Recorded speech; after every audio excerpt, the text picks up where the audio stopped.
75% waktu dan sumber daya yang ada dihabiskan oleh sebuah organisasi untuk memecahkan berbagai masalah dengan banyak metode problem solving yang sebenarnya tidak perlu. Dan kebanyakan pengambil keputusan dalam perusahaan berisolasi dalam sebuah mindset yang menyingkirkan kelemahan dan masalah, tapi melupakan kekuatan dan potensi. Saatnya move on pada sebuah konsep baru, Amazing Seven Sense, Harmony to the Truth, yang akan membantu dan memandu Anda mengoptimalkan potensi diri dan fokus pada kekuatan.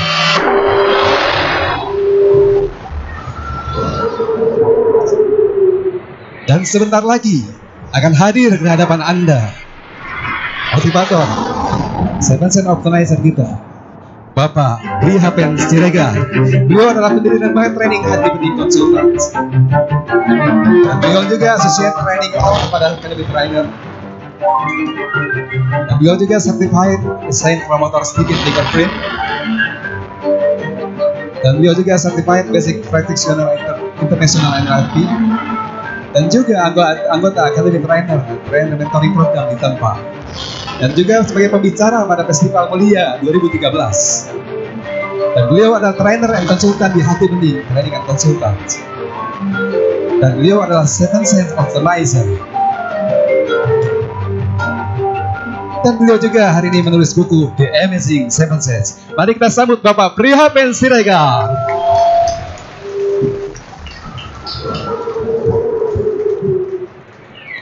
Assalamualaikum warahmatullahi wabarakatuh. Bapak Ibu sekalian, penampil pertama di sesi kedua itu anak saya, namanya Wirzal. Penampil kedua itu adalah cucu saya. Jadi sebagai seorang kakek memang sengaja untuk mendahulukan anak dan cucu. Itu karena saya memiliki Seven Sense yang baik. Ya. Oke Bapak Ibu sekalian, terima kasih atas kehadirannya di sini. Saya sangat bangga dan berbahagia sampai saya membuat jas baru untuk hari ini. Luar biasa. Ini demi Bapak dan Ibu semua. Mungkin setelah ini saya akan kembalikan kepada pemiliknya ya.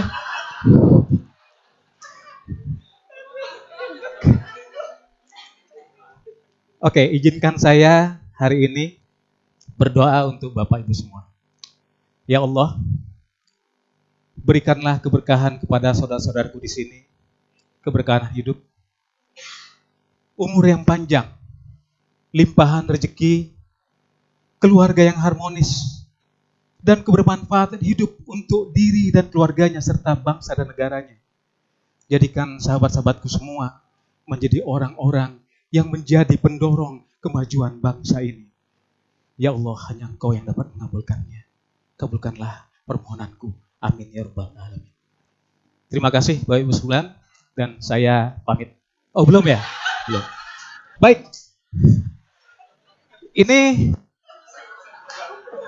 Ini acara stand up comedy bukan? Bukan ya? Bukan ya? Ya, ini profil saya. Ini saya cari foto yang paling ganteng. Nah, saya perkenalkan diri. Nama saya Prihapen. Prihapen itu satu kata. Siregarnya nggak saya masukin karena artinya sudah tahu semua ya. Itu adalah alam yang segar. Nah, sekarang Prihapennya ini terdiri dari 3 suku kata, Pri, Ha, dan Pen. Itu memiliki pengertian atau sebuah singkatan seperti ini.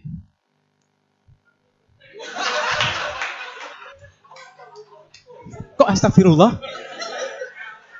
Loh, ini memang nama saya. Prihapen itu memang peringatan Hari Pendidikan karena saya lahir tanggal 2 Mei.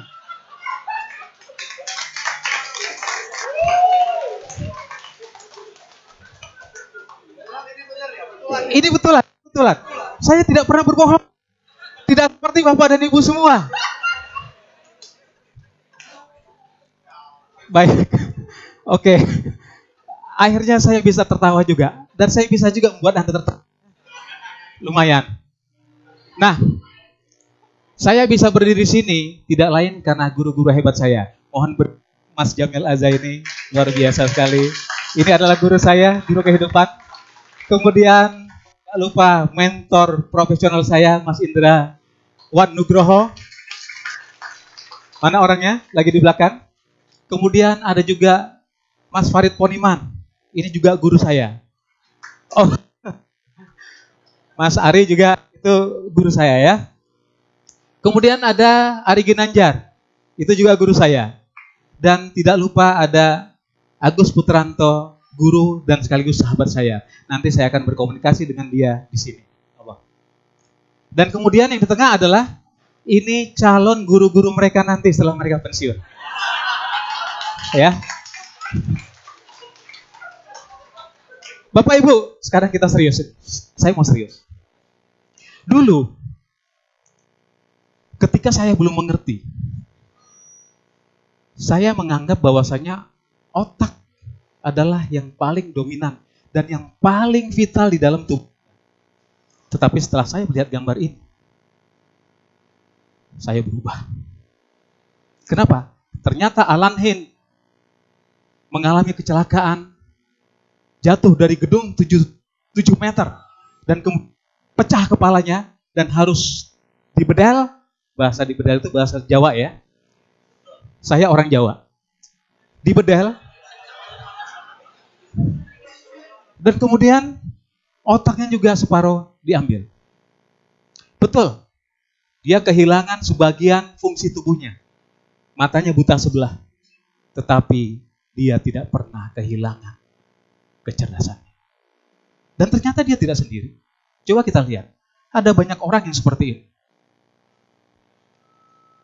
Dan mereka sama. Tidak pernah merasakan kehilangan kecerdasannya. Walaupun sebagian fungsi tubuhnya hilang.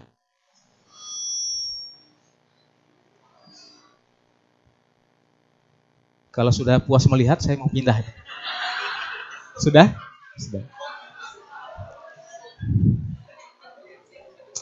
Oke. Dulu, saya menganggap jantung itu hanyalah tempat pemompaan darah. Tapi sekarang saya sudah berubah. Karena ternyata setelah melihat ini, William Sheridan dari Inggris, dia terjadi anfal di jantung. Dan kemudian diimplankan jantung dari seorang pelukis terkenal di Inggris kepada jantungnya.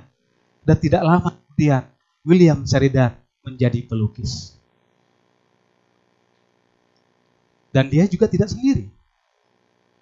Ratusan orang seperti dia mengalami hal yang sama. Ada apa dengan otak dan jantung? Itu pertanyaannya. Saya bertanya, Anda harus menjawab. Kalau nggak mau, berarti saya akan jawab. Baik, itu saya tahu. Kenapa nggak mau? Karena nggak tahu sebenarnya. Ya Mas ya? Oke.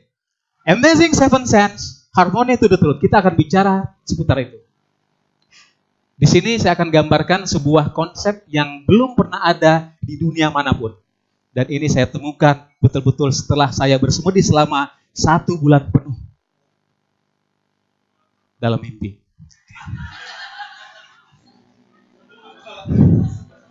Kenapa harus Seven Sense? Kenapa bukan Six Sense? Dan kenapa tidak panca indera saja? Panca indera sudah ada. Indera ke-6 juga sudah ada. Indera ke-7 belum, makanya saya pakai Seven Sense. Dan kalau mau dijabarkan lebih lanjut, seandainya kita punya training 2 hari, saya akan sebutkan kenapa saya pakai angka 7. Tapi di sini enggak. Kalau Bapak mau tahu, nanti ikutin training saya ya. Bapak Ibu sekalian, tahun 2030 nanti, Indonesia menjadi seperti ini. Emas yang ada di Papua akan dibagikan kepada kita masing-masing sekilo seorang. Kemudian tambang minyak dan gas ini sebanyak 20.000 triliun per tahun, hasilnya itu 70-90%-nya di bawah orang asing. Tapi tahun 2030 seluruhnya akan dibagi ke ibu dan bapak semua free. Gedung-gedung tingkat akan dibangun di seluruh penjuru kota. Jembatan Selat Sunda yang luar biasa, di mana kiri dan kanan adalah lalu lintas mobil, dan kemudian jalur kereta api cepat Shinkansen, dan kemudian kereta api kita sudah berganti dengan kereta api cepat. Hubungan antar pulau dengan kapal feri, bukan kapal feri, pesiar, dan kemudian angkutan antar kota dengan bis bertingkat seperti ini. Dan lebih hebatnya lagi, angkot akan digantikan seperti ini. Jadi kalau Bapak Ibu nanti mau naik angkot, jadi bukan begini lagi, tapi begini. Itu lebih nyaman sekali. Dan dia akan gede.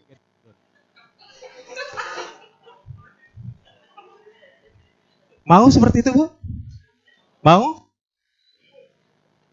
Sebesar 18 juta rupiah per bulan, itu rata-rata penghasilan penduduk Indonesia.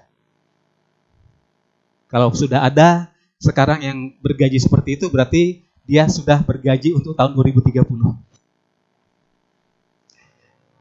Pada saat itu masyarakat akan adil dan sejahtera.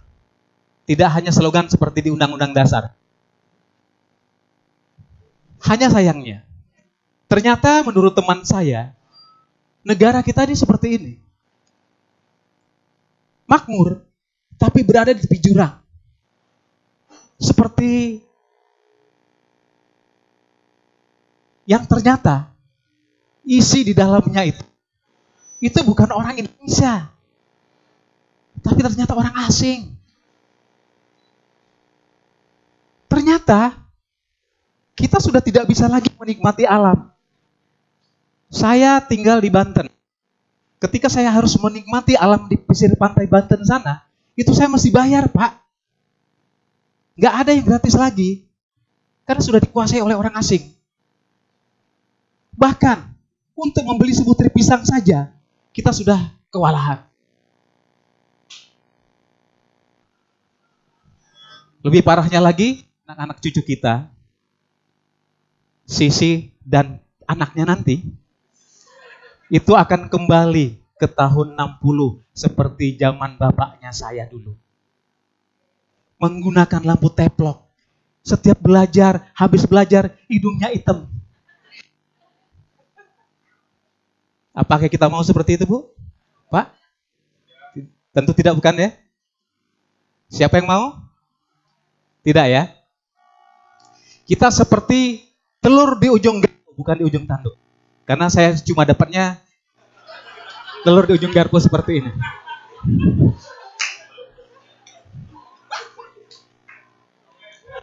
Tapi telur itu bisa kita jadikan anak ayam. Atau kita biarkan jatuh dan pecah. Paling banter kita jadikan telur ceplok. Nah, kita butuh indera ketujuh. Untuk menangkal semua itu, kita butuh 7 sense. Bapak dan Ibu semua butuh 7 sense optimizer. Dan satu-satunya 7 sense optimizer di dunia adalah Rehab Siregar.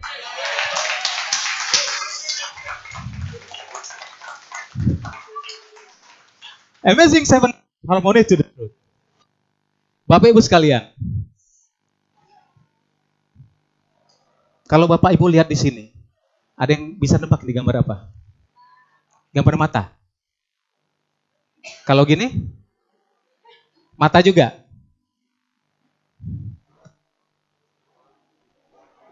Sebagian saudara-saudara kita berjalan seperti ini.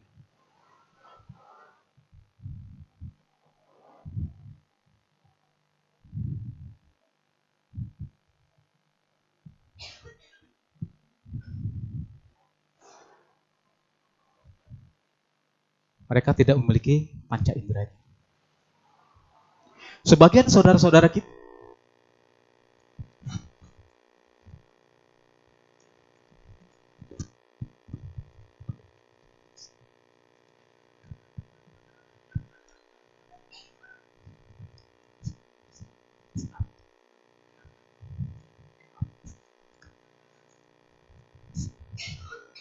Bapak, Ibu bisa dengar suara saya? Tidak? Bisa? Bisa ya?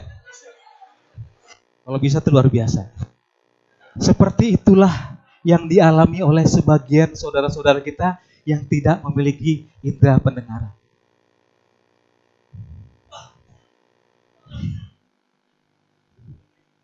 Tapi apakah minus panca indera sama dengan kiamat?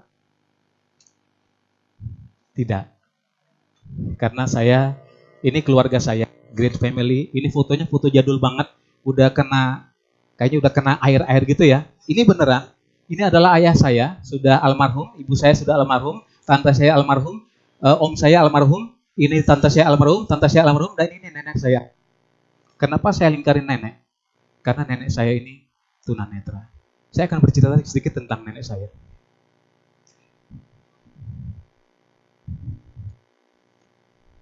Nenek saya itu buta. Tidak memiliki mata sejak ayah saya merantau. Sejak saya SMA, setiap kali dia akan berpindah dari satu tempat ke tempat lain. Yang dia lakukan adalah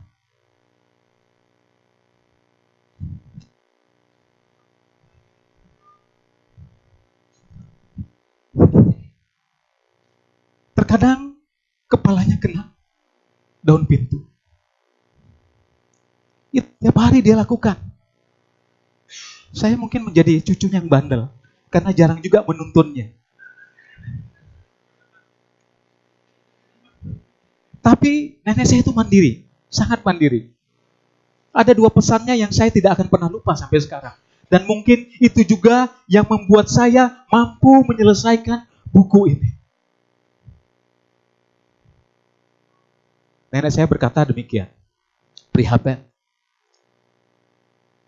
dimanapun kamu berada,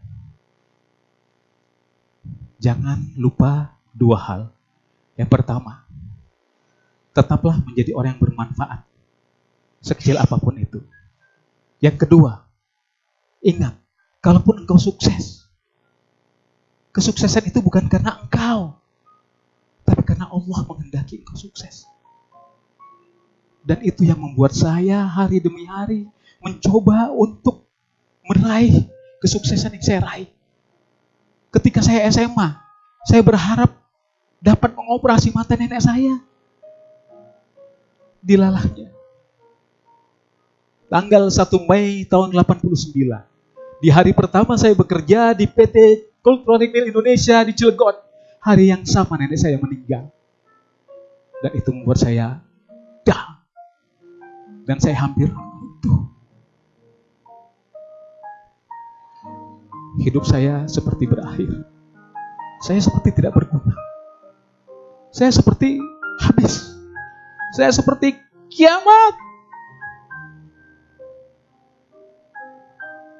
Saya kehilangan kesempatan. Tapi apakah saya salah? Mudah-mudahan tidak. Nenek, maafkan saya ya.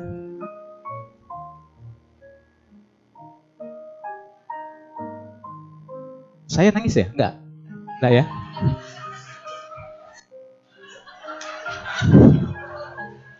Nah,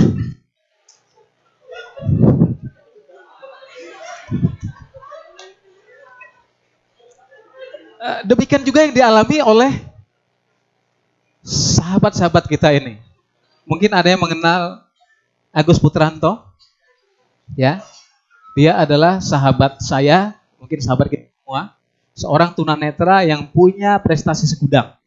Dia hebat dalam bernyanyi, bermain musik, dia bisa berbahasa Inggris dan Jepang, dan dia menjadi motivator metamorfosis. Kemudian ada Helen Keller yang buta, seorang penulis handal dunia. Kemudian Stevie Wonder yang buta juga. Di sini ada Raffi Ridwan, seorang tunarungu yang menjadi fashion designer. Kemudian Siti Nur Latifah, seorang model. Dan yang lebih hebatnya lagi, ternyata Beethoven adalah tunarungu.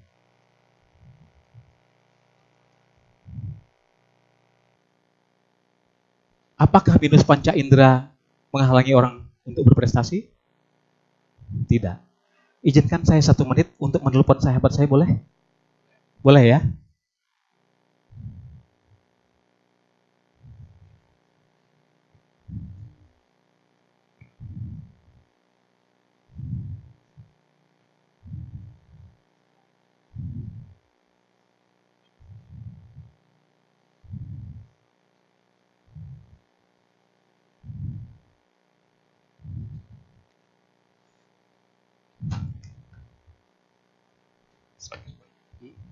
Hebat.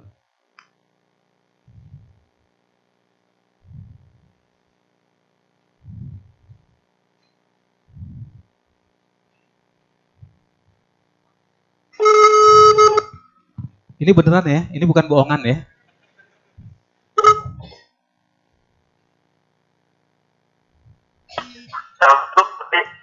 Halo, assalamualaikum. Waalaikumsalam Pak Pri, Haben. Alhamdulillah, Mas Agus kenal saya ya. Boleh diceritakan sedikit Mas Agus, prestasi Mas Agus selama ini sebagai seorang penyandang tunanetra. Gimana? Halo? Halo? Halo Mas Agus? Kesalahan teknis. Mohon maaf. Tapi setidaknya sudah nyambung ya. Nah, ada cerita masa lalu saya. Bapak Ibu mungkin di Januari tidak akan pernah merasakan yang namanya surat seperti ini dan telegram. Di zaman saya dulu, kita masih surat-suratan.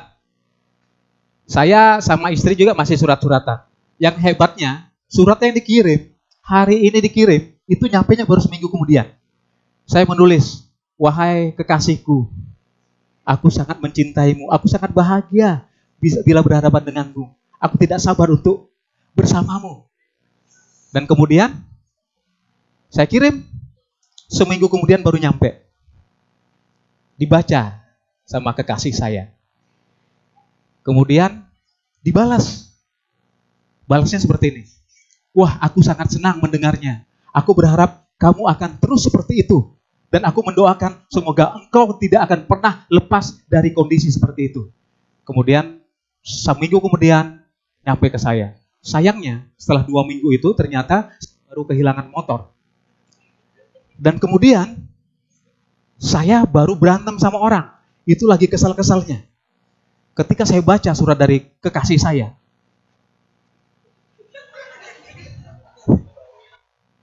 Kebayang ya? Itu karena apa? Karena kami masih setan. Tunggulah. Sekarang ada Pak Pos. Dulu masih Pak Pos. Cerita lain lagi, cerita lain lagi. Ya, cerita lain lagi. Nah, begitu Pak Pos datang, itu rasanya tau enggak? Yeay, surat dari kekasih saya. Diambil. Begitu dibaca, yang terlihat adalah surat kembali.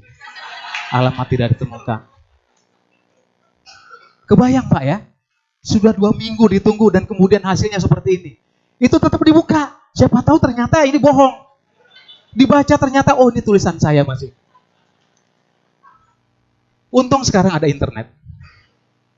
Sehingga kita bisa melakukan itu dengan sekejap mata. Ada cerita lain lagi. Dulu di zamannya saya, bukan zamannya cucu saya ya. Setiap kali kita mau mencari referensi, ini bukunya seperti ini. Di atas meja, bertumpuk. Diambil satu-satu. Untung sekarang ada Larry Page and Sergey Brin yang menemukan Google. Sehingga seluruh dunia mempersembahkan Google itu sebagai mbah kita. Mau apa-apa, tanya mbah Google. Betul Pak ya? Itu adalah indera ke-6. Penemu Google, penemu internet, itu adalah orang-orang yang memiliki indera ke-6 yang sempurna, yang jenius. Tapi apakah kita yang tidak memiliki itu kemudian menjadi kiamat? Tidak. kita boleh saja kehilangan salah satu panca indera kita. Kita boleh juga kehilangan atau tidak memiliki sensitivitas indera keenam. Tapi jika indera ketujuh kita rusak, maka rusaklah pribadi kita sebagai manusia. Loh, ini kenapa jadi begini nih? Nah, Bapak Ibu sekalian, ini benar. Ini foto ini saya aja serem. Kok jadi bisa begini? Tahu nggak kenapa bisa jadi begini? Kok saya bisa mendongak begini? Oh enggak, bukan. Memang kalau kita judge the book by the cover, akhirnya begitu ketat. Ini kenyataan ya, yang ngambil foto ini orangnya seperti ini. Jadi saya harus mendongak. Jadi bukan karena saya sombong, enggak.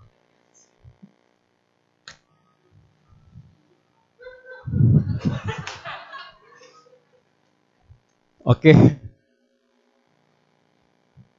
Bapak Ibu sekalian, sekarang kita masuk ke materi yang sesungguhnya. Tadi masih bermain-main.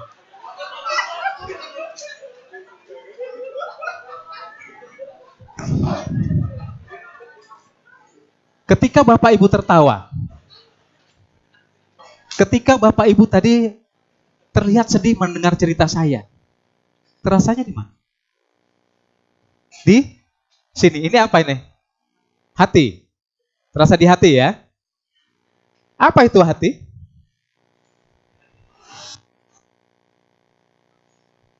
Ada yang tahu apa itu hati? Ya? Gimana Bu? Pak? Gimana Bu? Oh ya. Oh nanti. Saya akan sediakan, itu sudah ada hadiahnya. Tapi nanti di sesi berikutnya. Ya. Jadi kalau ada yang mengatakan hati itu di sini, itu salah. Hati itu di sini Bu. Pak, bentuknya seperti cabai-cabean. Loh, coba lihat. Ini kan seperti cabai-cabean kan ya. Nah sementara hati itu adalah jantung dan bentuknya seperti ini. Coba kita lihat, apa yang Bapak sangka selama ini? Sebentar, saya terlalu banyak aksesorisnya nih. Bentuk seperti ini adalah sama seperti bentuk jantung. Apakah sama dengan bentuk hati? Tidak. Berarti sekarang sepakat bahwasanya yang dimaksud dengan heart atau kolbu adalah jantung. Pertanyaannya, mana lebih hebat, otak atau jantung?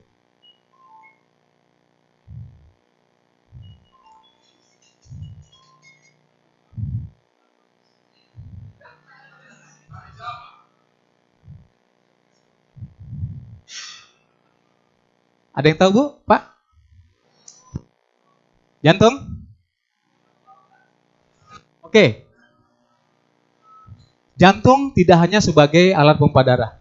Walaupun kita tahu jantung itu memompakan darah bersih ke seluruh tubuh, kemudian memompakan darah kotor ke arah paru-paru untuk dibersihkan dan diinjeksikan oksigen dan demikian seterusnya. Sehingga kemudian ada hadis yang mengatakan bahwasanya kalau kita ingin tidur, tidurlah arahnya ke kanan. Karena ternyata di sini darah bersih itu berada di sebelah kiri jantung. Artinya dia bersih oksigen. Oksigen itu lebih ringan dibanding karbon dioksida. Seandainya kita tidur miring ke kiri, itu berarti oksigen berada di bawah. Dan karbon dioksida bisa mengotori oksigen yang ada di jantung kita. Sekarang sudah tahu apa sebabnya? Sudah ya? Nah, fungsi jantung hanya pembersih darah? Tidak. Coba kita lihat. Ini fakta yang dilakukan oleh Linda Marx bahwa medan elektrik jantung itu 60 kali lebih kuat dibanding otak. Dan produksi medan magnet jantung itu 5.000 kali lebih kuat dibanding otak. Menurut Dr. John Lacy dan Beatrice Lacy, jantung kita ini bisa berkomunikasi dengan otak secara dua arah. Dan lebih hebatnya lagi, jantung selalu memberikan perintah kepada otak dan selalu dipatuhi oleh otak. Kemudian, menurut manajemen kolbu dari Ibnu Qayyim, mengatakan bahwasanya jantung kita adalah tempat ilmu dan pembeda. Artinya di dalam jantung kita itu ada otaknya dan ada keputusan, dan juga di sana tertanam keinginan dan cinta. Makanya Mas Dinar selalu mengatakan, rasanya di sini Mas ya.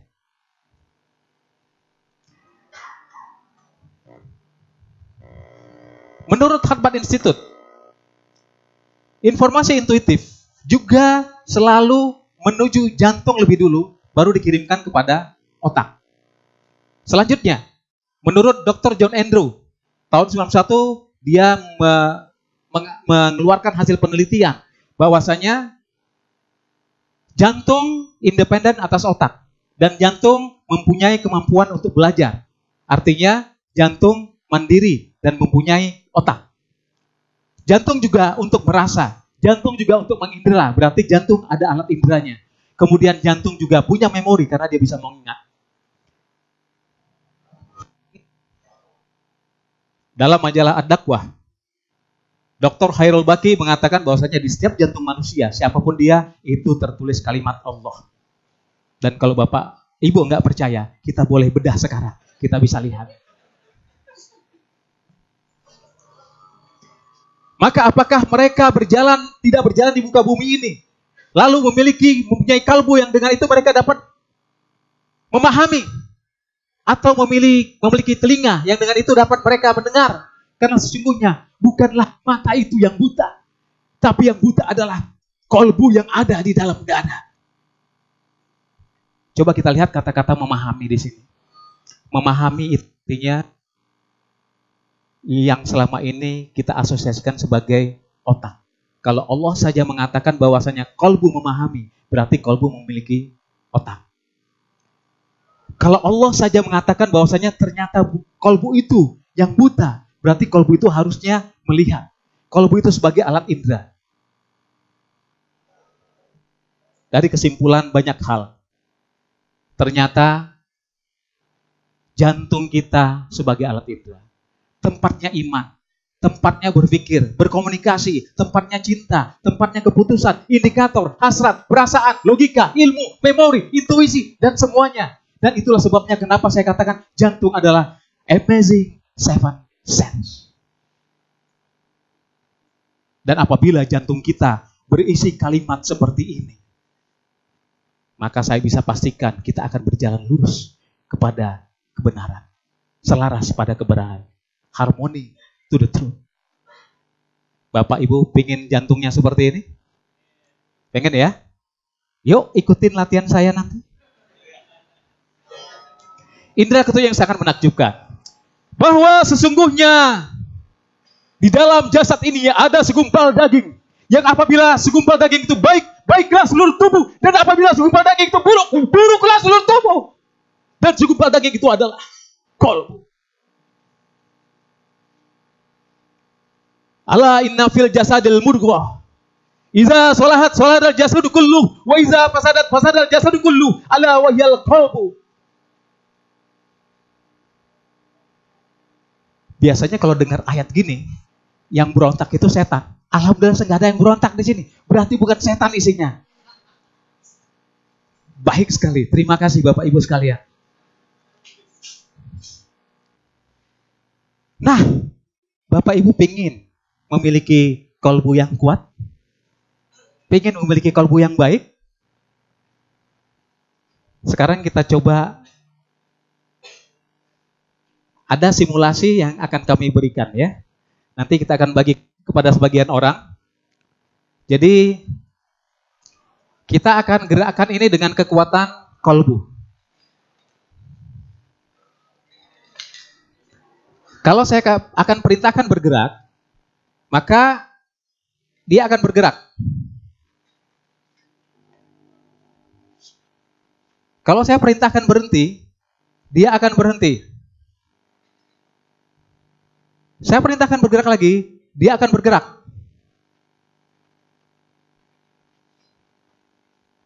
Saya perintahkan berhenti lagi, dia akan berhenti.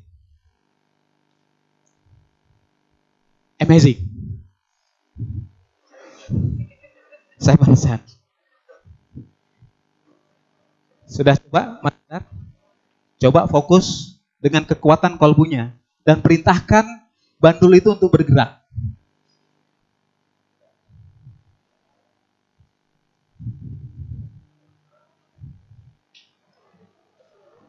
Perintahkan untuk bergerak. Perintahkan semakin kencang untuk bergerak. Dan perintahkan untuk berhenti. Amazing. Oke. Amazing.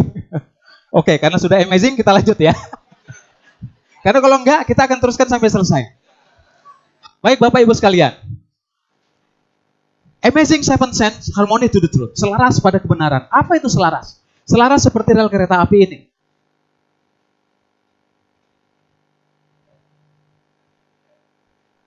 Satu sama lain lurus. Tidak bertentangan. Sehingga kemudian lokomotif dan gerbongnya bisa dengan santai berjalan dan sampai ke tujuan. Dan apabila tidak selaras, maka gerbong itu akan terbalik. Coba kita saksikan yang satu ini.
Ya Bapak Ibu sekalian, itu antara kuda dan joki selaras. Sehingga dia bisa dengan cepat menuju sasaran.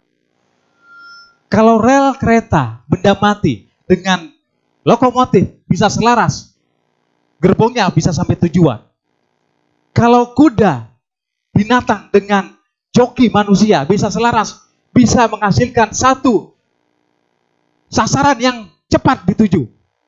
Jika bapak dan ibu antara suami dan anak itu akan menjadikan keluarga yang sakinah jika kita selaras dengan Tuhan kita, maka balasannya adalah kemenangan dan kita tidak bisa bayangkan di sini. Dan kalau tidak selaras ya seperti ini, mungkin kuda itu akan mencampakkan kita dari saddle. Ada orang teknik di sini enggak, Bu? Bapak? Orang teknik ya? Pak Ari orang teknik ya? Orang teknik ya? Tahu ini proses kontrol? Tahu ya? Proses kontrol ini kita sebut dengan PID controller. Ada control valve dan kemudian di sini ada output level sensor. Di sini adalah panca indera. Kemudian di sini ada reference set point. Ada gangguan. PID ini adalah jantung. Di sini adalah otak. Kalau kita simulasikan kepada manusia, kira-kira seperti ini. Di modul saya nanti ada disebut dengan VMS. Dan kemudian ini adalah heart, jantung. Dan di sini adalah counterpart sebagai brain. Dan di sini adalah panca indera dan indera keenam. Dan kemudian di sini adalah set point, the truth. Dan di sini adalah environment, akal dan nafsu. Ini adalah persis seperti keadaan kita manusia. Kalau misalnya sensornya memberikan feedback negatif, maka di sini akan negatif. Dia akan ada sinyal negatif ke PID control. Dan di sini memaksa control valve untuk membuka, mengisi tangki. Demikian seterusnya. Karena di sini orang tekniknya sedikit, kita lanjut segera ya. Indera ketujuh yang sangat menakjubkan. Ini panduan untuk generasi baru. Bagaimana caranya agar indera ketujuh kita baik dan kemudian bisa bening seperti ini? Di sini saya sebut dengan Amazing Seven Sense Structure. Ada truth vision, meaningful move on, dan demonstrate the strengthness.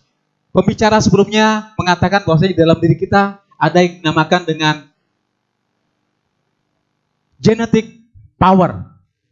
Kenapa? Karena kita sudah diciptakan menjadi pemimpin. Kita sudah diciptakan menjadi pemenang. Dan kita sudah diciptakan menjadi manusia yang paling sempurna. Dan itu tidak bisa diubah. Siapapun yang melalaikan, dia menjadi leader. Siapapun yang tidak setuju, dia menjadi pemenang. Dan siapapun yang mengatakan dia tidak makhluk sempurna, maka dia sudah melanggar kodratnya sendiri. Karena ini adalah genetic power. Ada 3 cara untuk bisa mengoptimalkan seven sense kita menjadi bening seperti ini. Dengan truth vision, meaningful move on, dan demonstrate the strengthness. Visi yang benar. Membuat visi yang benar itu seperti kita menuju sebuah tujuan dengan cepat dan tepat. Ini adalah pesawat yang dirancang oleh Amazing Seven Sense. Coba dilihat, ya, ada 2 mesin ada 2 sayap yang masing-masing dengan 7 mesin. Nanti Bapak Ibu akan kita ajak menaiki pesawat Amazing Seven Sense.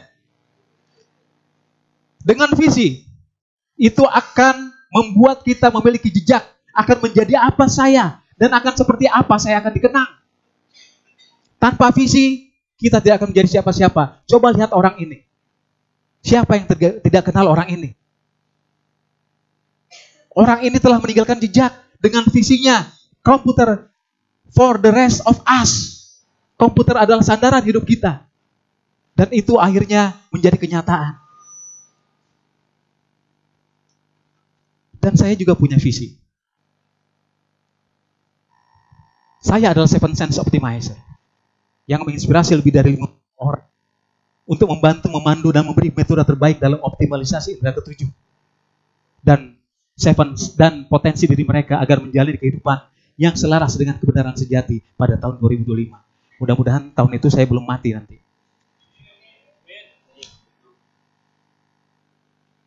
Landasan visi adalah passion dan kompetensi.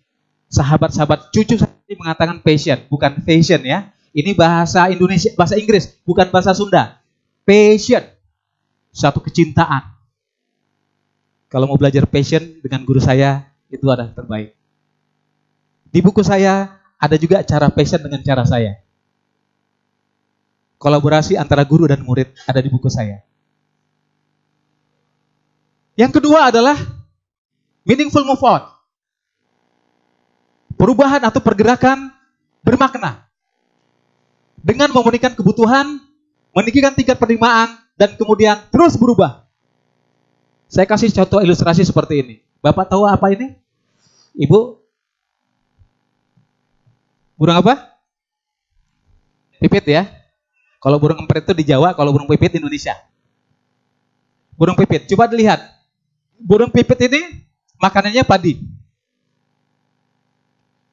Apakah dia hama petani? Iya. Iya.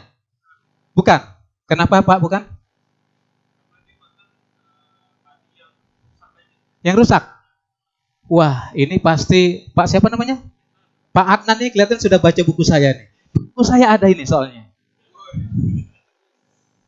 Itu betul. Aduh, ini kan terakhir ya. Jadi boleh saya minta 5 menit ya? Ya, boleh ya? 5 menit. Oke, saya terusin. Dan kemudian tingkat penerimaan seperti ini. Kalau ini menjadi problem, maka supaya tidak menjadi problem, kita akan meninggikan level of acceptance kita menjadi seperti ini.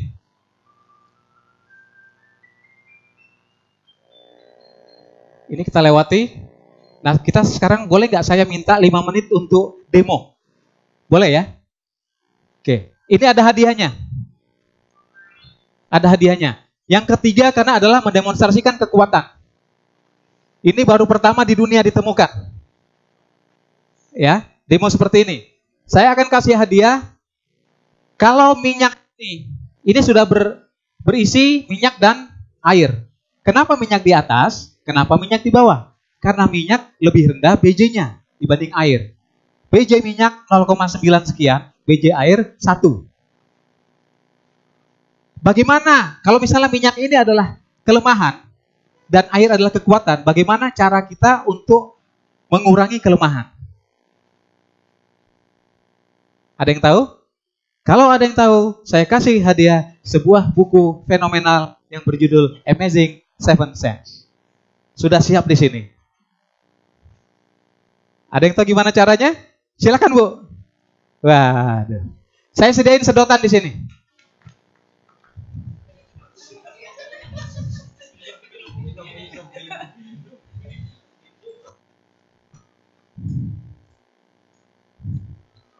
Nggak ada tambahan air, Pak. Kenapa? Nggak ada tambahan air. Nggak, kita fokus pada kelemahan ya. Fokus pada kelemahan berarti kita fokus pada minyak. Berarti minyaknya masih disedot. Setuju? Dibuang kemana? Ini ada sedotan, Ibu bisa minum atau bisa dibuang. Dibuang. Tapi setiap kali Ibu buang, saya akan tambahin minyaknya. Karena di dalam tubuh ini, itu antara kekuatan dan kelemahan itu selalu penuh. Gak akan mungkin kekuatan separuh, kemudian kelemahannya nggak ada, itu gak mungkin. Jadi kalau misalnya kekuatannya tetap segini, kelemahannya dibuang, maka kelemahan yang lain akan berubah. Setuju? Tahu caranya? Kalau di tulisannya Pak Priheben. Oh, dia sudah baca buku saya, ketahuan. Oke, kalau gitu boleh kita kasih air. Sekarang kita fokus pada kekuatan. Ini sengaja saya sembunyiin. Bagaimana, Bu, caranya, Bu?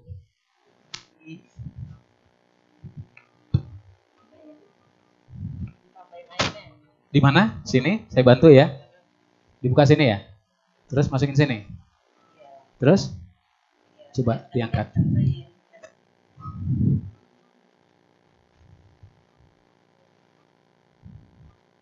Coba dipencet aja, Bu. Atau dibuka dikit. Ini, dibuka ini. Nah, buka dikit.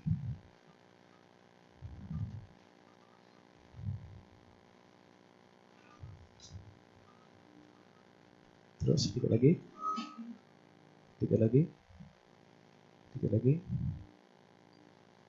Oke, tutup, Bu. Selesai. Tutup. Sekarang kelemahannya di mana? Perlu nggak kita fokus pada kelemahan? Perlu nggak kita mengkursuskan kelemahan? Kita hanya perlu fokus pada kekuatan. Ibu siapa namanya? Ibu Yuni adalah orang yang paling beruntung di dunia karena mendapatkan hadiah buku ini dari saya. Terima kasih. Oke, Bapak-Ibu sekalian, kita akan langsung masuk kepada materi sesungguhnya, yaitu penutup. Ini masih banyak ternyata ya, tapi nggak apa-apa. Amazing Seven Sense. Harmony to the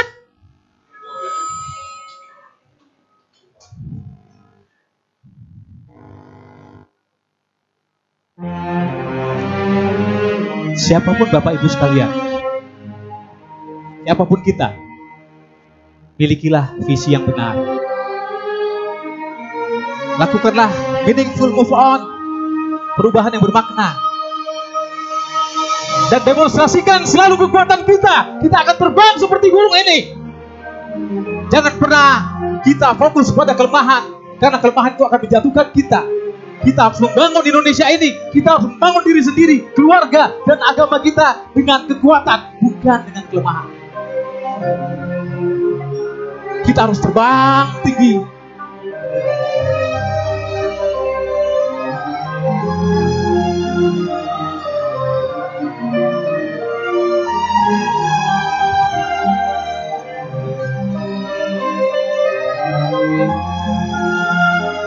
Lupakan kelemahan.